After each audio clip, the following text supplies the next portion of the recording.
Hey guys, welcome to Let's Play Quest64 with Tetnal. We're going to be starting a new game here, and I think it's going to be a fun game to play. Hopefully you guys can withstand the length of it. This is going to be quite the long game to play. First things first, before we go too far into this, let's set the message speed way up so that we don't actually have to read any of this stuff. And look at those sweet 64 stairs graphics.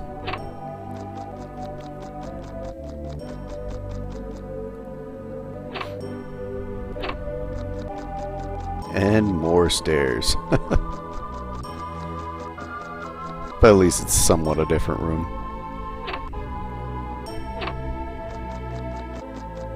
Nothing of importance in this room. We don't need to talk to anybody. And more stairs again.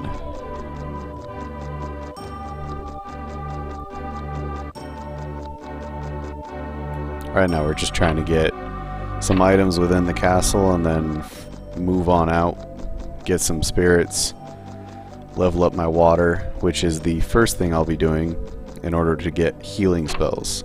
And I forgot something already. There's an item back in that door there.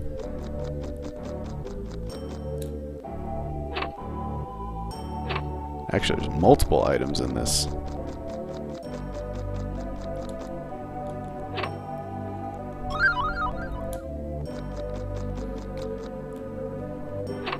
I was looking up internet reviews of this game the other day, and I've heard that a lot of people hated this game. When I was little, I loved playing this game. I thought the battle system was very unique in the sense that you controlled how the dodging worked. The actual leveling system is a bit vague on how it works. Essentially, anytime you are hit, your defense goes up. Every single time you get hit. Doesn't matter if it's a 1 or a 2 when you're getting hit. Every time you hit someone with your staff, you earn HP points. So the more you hit things with your staff, the more health you'll have in the long run. And then the obvious one is every time you use magic, your magic increases. I don't know why they decided defense was when you get hit and hitting things gives you HP, but that was their decision. Seems to have worked out. Now that we're done with the castle, I can go get my first magic upgrade. Hidden over here in the barn.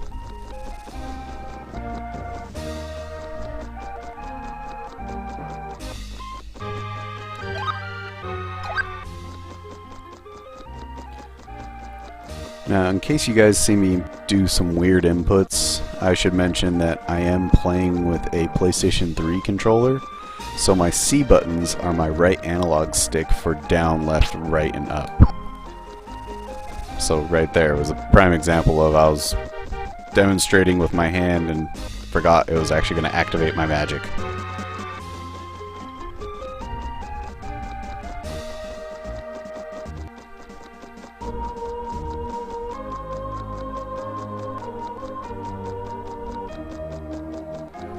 There is a lot of running around in this game. Not all of it will be this boring because there will be battles in between, but quite a bit of the game is just running around. Like most RPGs.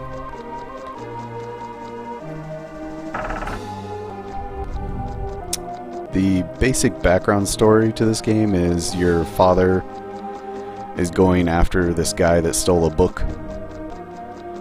This guy's name is Mammon. He took a book of magic and your father went to go get him. Father didn't come back, so you're going after your father now. Hence the name Quest64. You're on a huge quest. Let's just make sure that that save actually happened. Don't want to lose any progress. Yeah, we're good.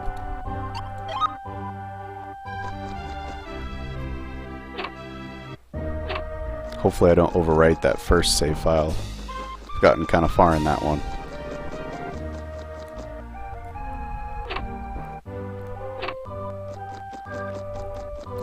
Every time I walk into this room thinking there's something there, there's nothing there. There's never anything there for me. I bet you there's going to be nothing in this room too. Yep. It's okay. I know a place that actually does have something for me.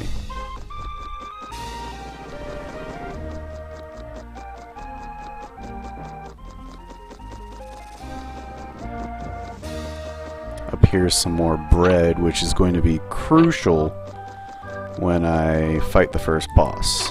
The first boss just does some amazing amount of damage on you, unless you level up your defense before getting to him.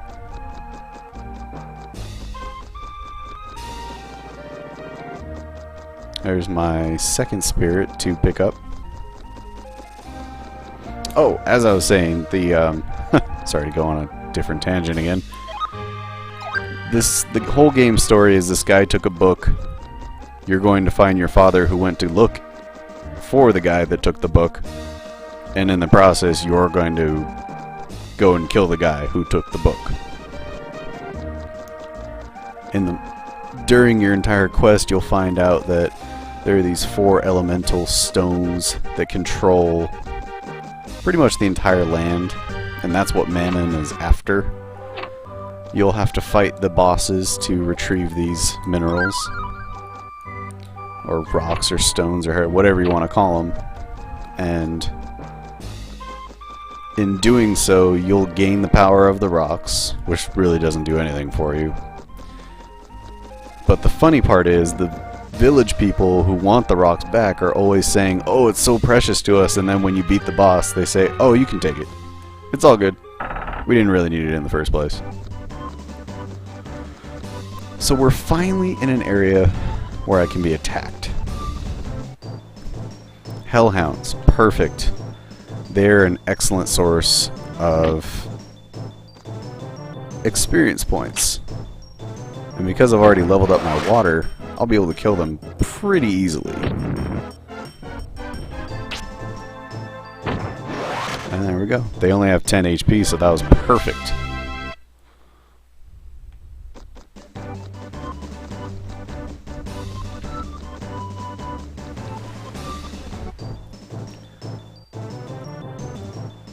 So in the battle system, while they're taking their turn, I have the chance to move out of the way. Obviously, I'm not getting that in because their attacks are too close for me to get away. They're just point blank hitting me. Oh, that's not good. That was just a freebie hit for him. Hopefully I'll level up. Yes. A little more water. Make it easier for me to kill those things in the future.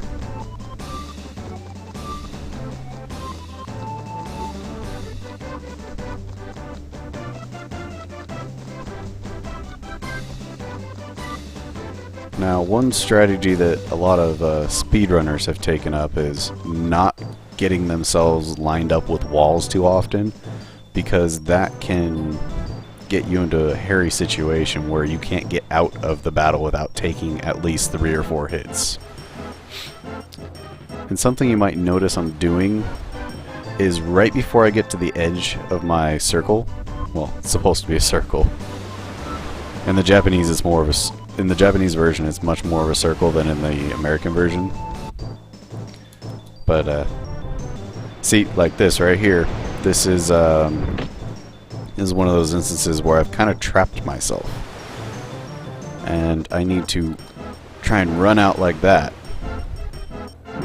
As long as I'm in motion as I get to the edge of my circle, I'll actually move a little further than just my circle, making it easier for me to escape. The speedrunners call it a Peaches slide because that's... I don't know. I guess that's the guy who invented it. And man, am I getting a lot of hellhounds. Can I escape? I gotta get away from these things.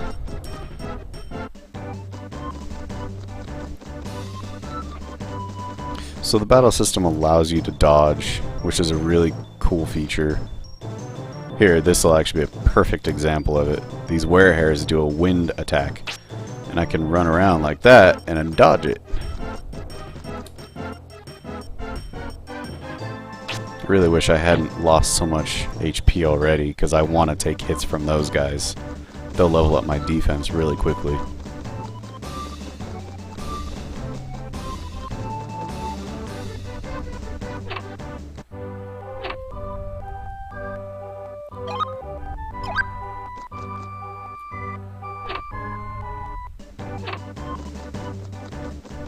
So close to getting that healing spell, I can taste it.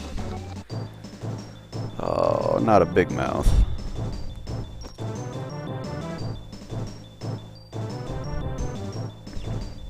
Did I ever finish my thought on why you're not supposed to walk up against walls? It's so you don't get trapped. That plain and simple. Oh, I think I just got turned around. No, I'm going the right way.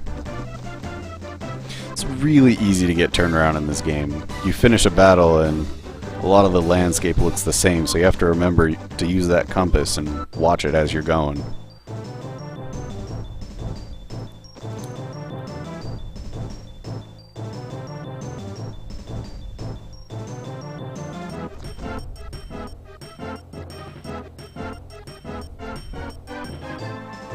I don't really want to fight this guy because he has way too much health. There we go. The next spirit we'll pick up will give us the ability to heal ourselves, which is a much sought after ability.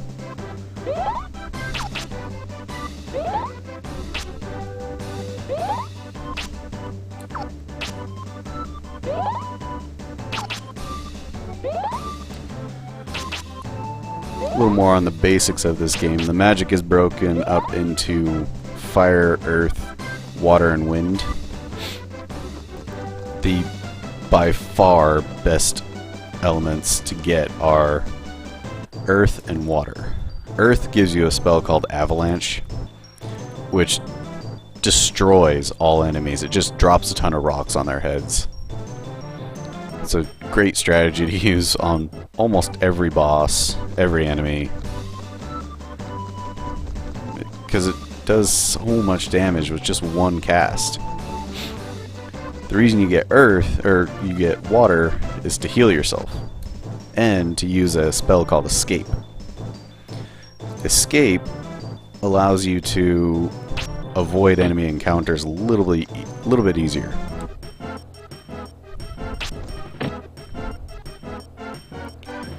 Also, another thing about water is it gives you the ability to exit a dungeon instantly. I'll actually use that fairly early on in the game to speed up my acquisition of spirits. Right now I'm just trying to level up my defense, so if you want to tune out, you're more than welcome to. I might just talk more about the mechanics of the game.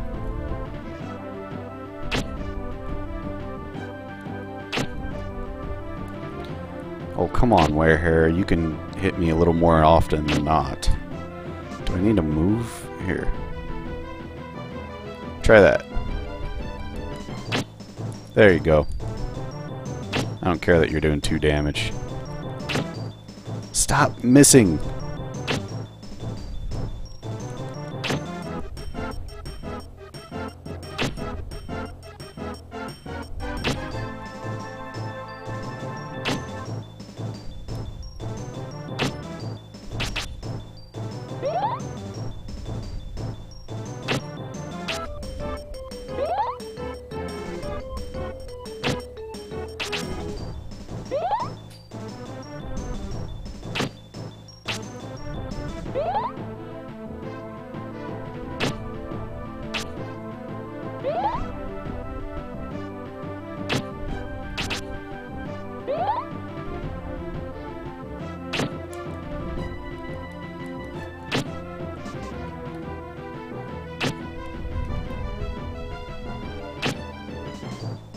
So something else I can talk about right now is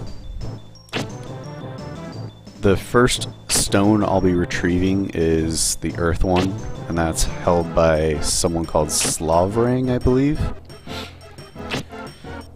He does such huge damage when he hits you that I need to level up my defense to about, I think it's 10 or 16. To show you what I mean by 10 or 16, let me... Oh, I guess I can't pause in the middle of a battle. That's okay. I'll just show you after the battle. Alright. That's enough. I probably will level up again from that. Or not.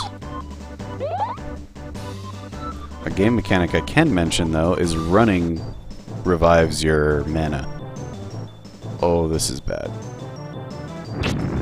Whew. Close one. I want to fight them, but I think I'll die. So I don't want to fight them. Right there, I was actually able to avoid his fire by running away.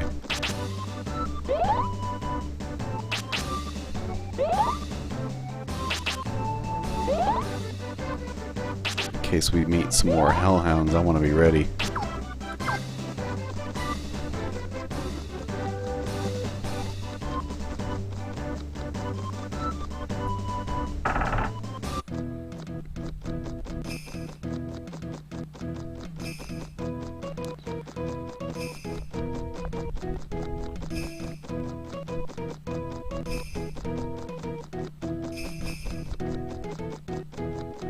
Gather the wings for this place.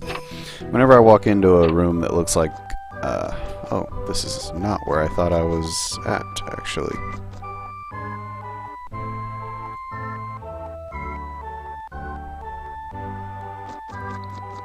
Huh. Okay. The wings must be in the next room.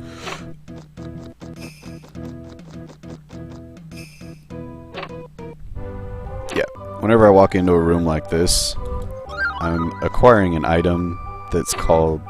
that gives me the ability to warp back to the town, essentially. Very useful when you want to speed up your run a bit.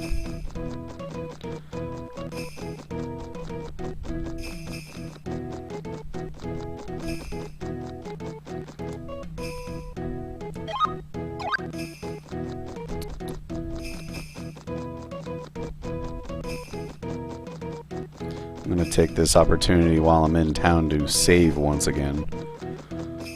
That way, in case I die, I will respawn back here.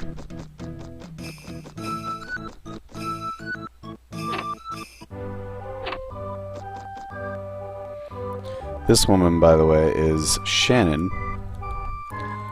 She's going to be in every single inn that you ever visit, following you. Day after day after day.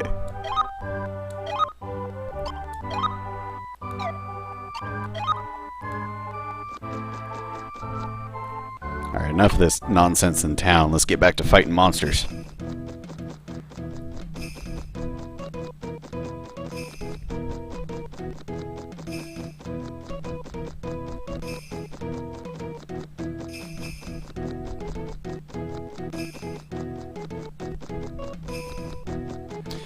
Kind of a nice touch on the developers to add in daylight, nighttime, and sunset, sunrise, all that good stuff.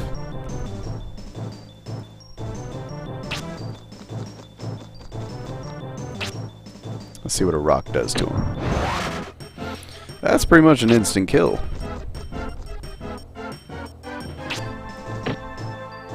Alright, back to leveling up my defense. I know this is probably a really boring first episode, but I need to do this in order to beat the first boss.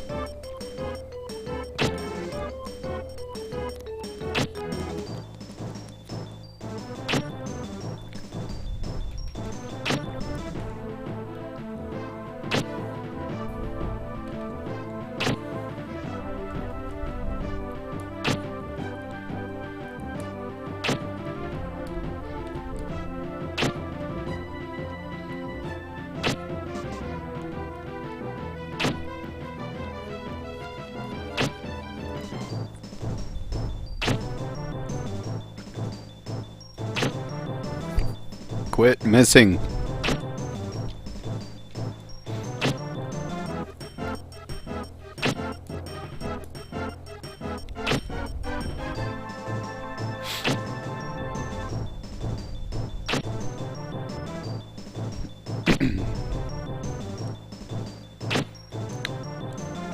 Besides having a defense of around 16, my secondary goal is to have my water up to 20, I think. 20 will almost guarantee my victory against Slavering.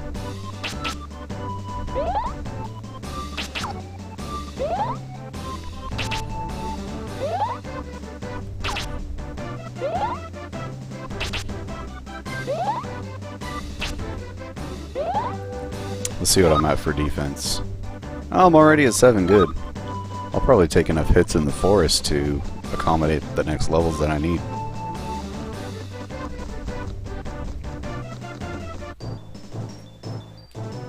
Or I could kill these two.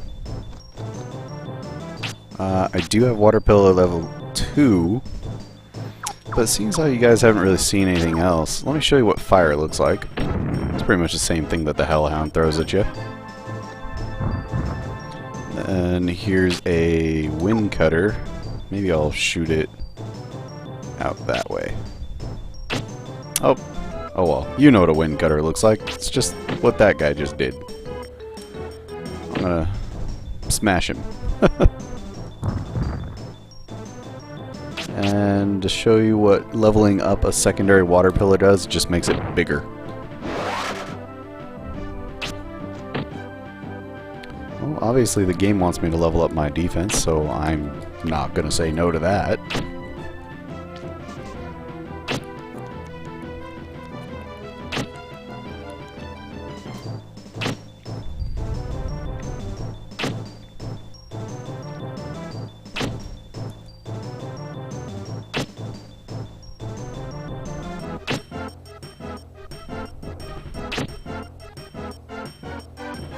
I think I'll let him whittle me down to about 20.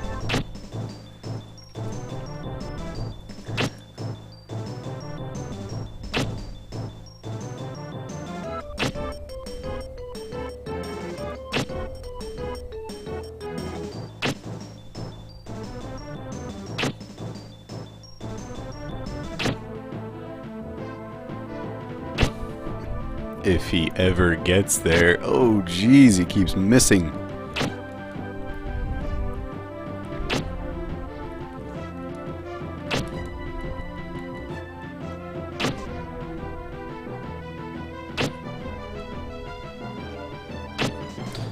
I don't know if you guys have been paying attention, but throughout this entire fight, I've actually gained 2 more HP. I was at 56, went up to 58 now.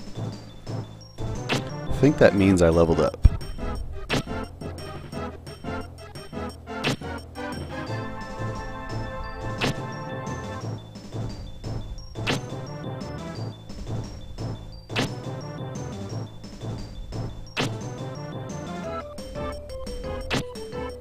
And 59. I just keep racking in the HP points. Now let's get a little magic going so that I'm leveling that up as well.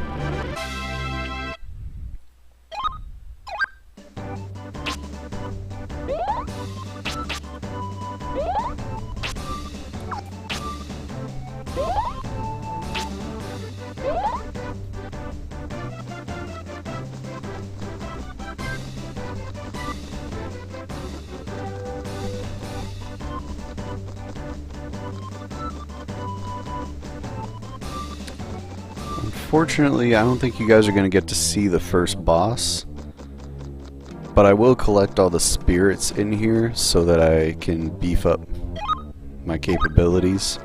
Then I'll return back to town and save. That way it's just about a 30-minute episode.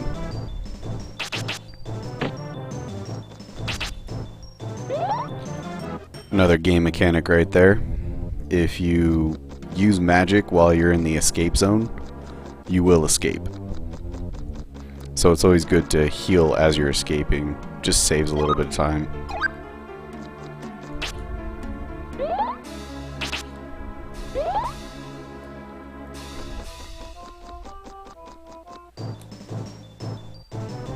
Ooh, a Frog Knight. I get to take a little more damage. Or not. Maybe this time.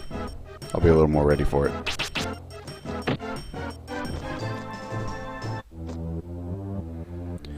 If you haven't noticed, there's a pattern to the enemies that I'm letting attack me. It's always the wind ones. And this guy don't want attacking me. Throws a big old fireball in my face.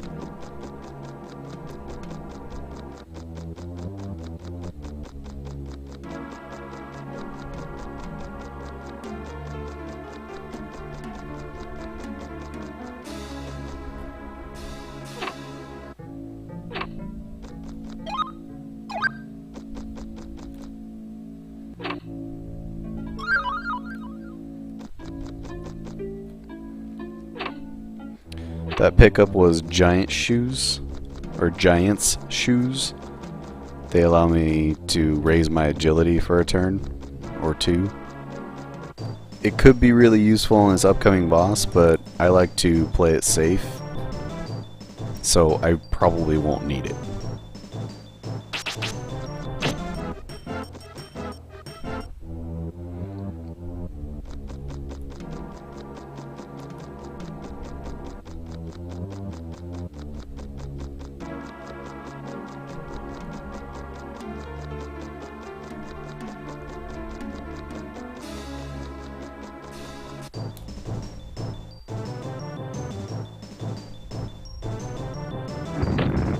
It got me.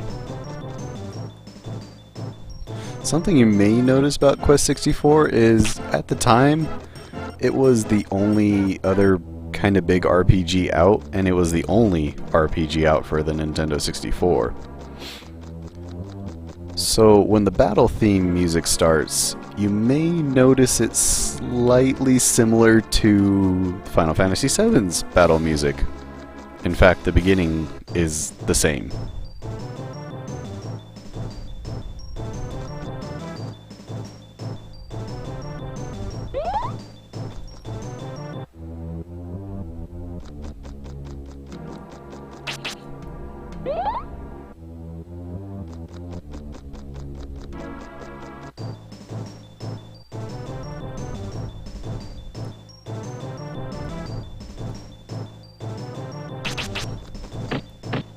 There we go. I almost got hit by all of them that time. I'm gonna go ahead and kill this guy. I need the experience anyways. The real experience I'm looking for, though, is a big group of bats. Bats give great experience for how little health they have.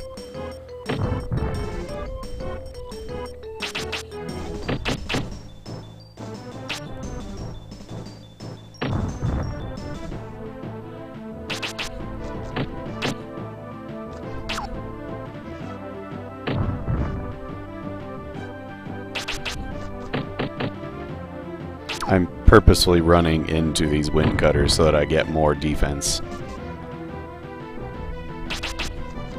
In case you guys are wondering why I'm running into it. Because if I really wanted to, I could just stand still and not get hit once. Just like that. Apparently I can miss him too. Maybe a little fire will settle him down. There.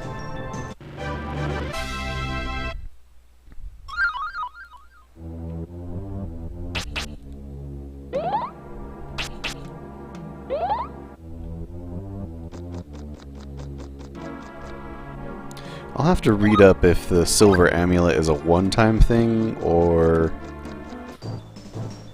if it's a permanent increase to my defense, but what it says in its description is a 1.5 times increase to defense. I get the feeling it's a one-time deal, so I don't want to use it just willy-nilly. Ah, come on. 2 bats, but a kobold. Maybe I'll just take him on. What do I have? I don't have ice yet. Let's just throw a rock. Maybe because of the bat's turns, I'll be able to kill him.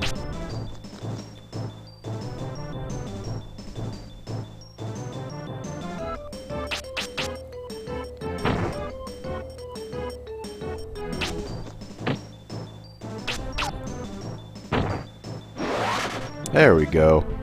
And then just do one more water pillar for these guys. And that's all. What? I will beat you with the stick. Yeah, that's right. You better die.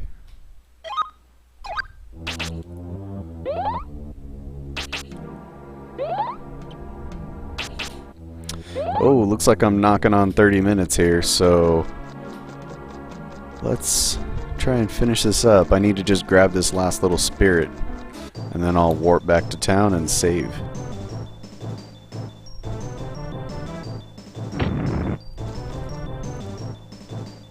That was a bad Peaches slide. That was much better. Whew. These guys keep getting closer and closer.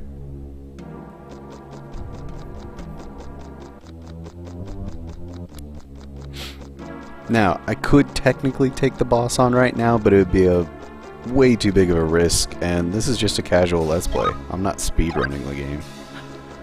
I am using speedrunning strats, but I'm not speedrunning it. Melroad? Was that the last place I was just at? Or Donderin? Let's go to Donderin.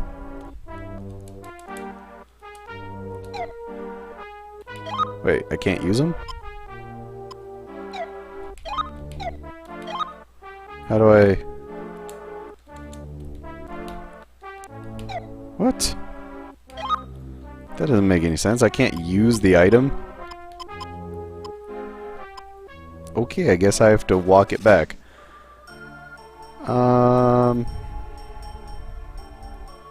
This episode's gonna be a little bit longer. I'll try and make it back quickly.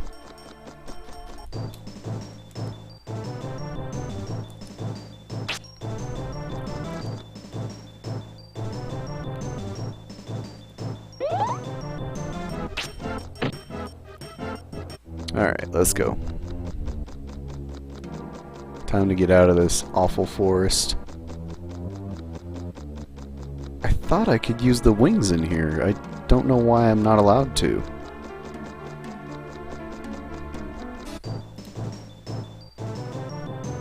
Oh, I made a huge mistake. I guess I should just fight these guys while I'm here.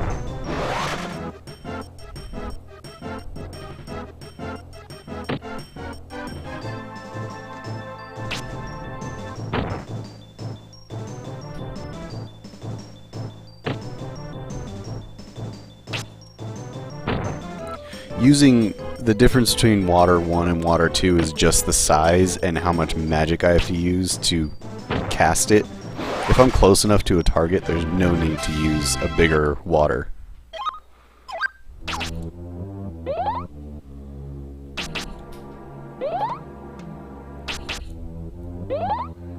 Okay. Back to escaping.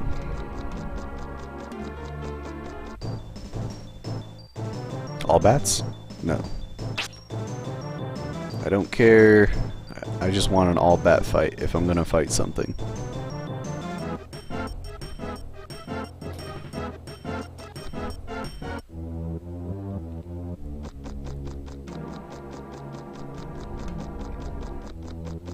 Oh, don't get stuck. Don't get stuck. Don't get stuck. Yes.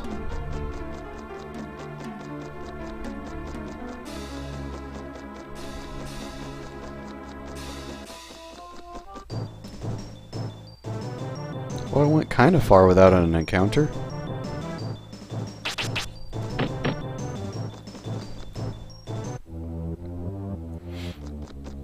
Funny enough, in the Japanese version, it was essentially a huge patch update to the game. It still was an unfinished product, kind of. But what happened was, every time you would level up or you had something, one of your attributes level up, you would glow the color of that attribute. So if it was agility, it would be green whenever you leveled it up. If it was magic, it would be blue, I think. And if you got to level 50 of a particular one, it would glow whatever color the element was. because level 50 is the top.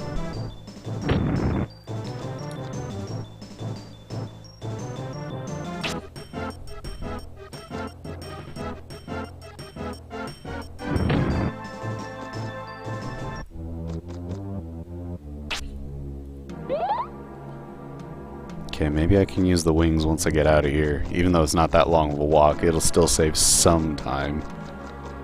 And then it'll only be a 35-minute episode.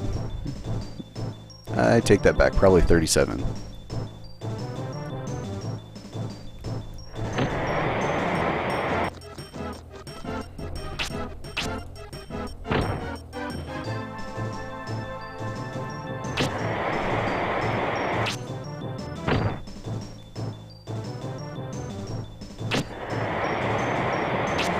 Looks like my agility is working out for me. I'm able to dodge all of these attacks. What? Oh, I was choosing my magic.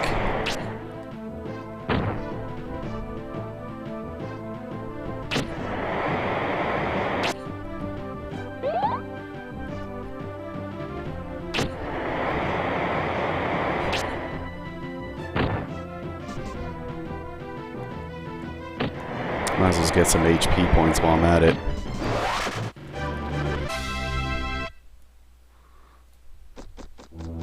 We're almost out of here.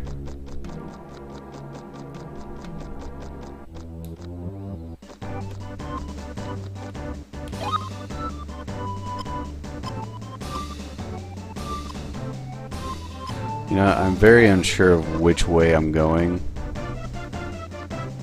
So I think I'll just walk it.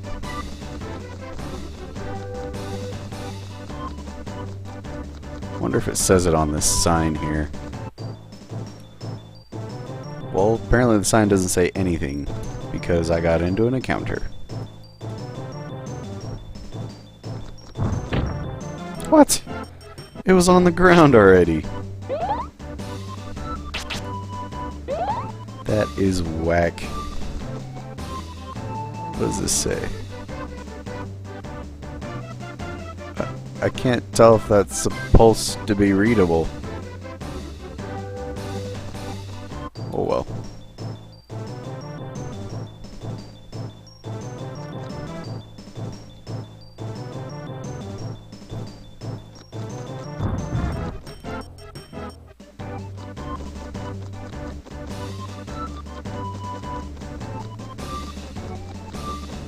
Come on, you can make it. You can make it. No more encounters. No more encounters. Yes!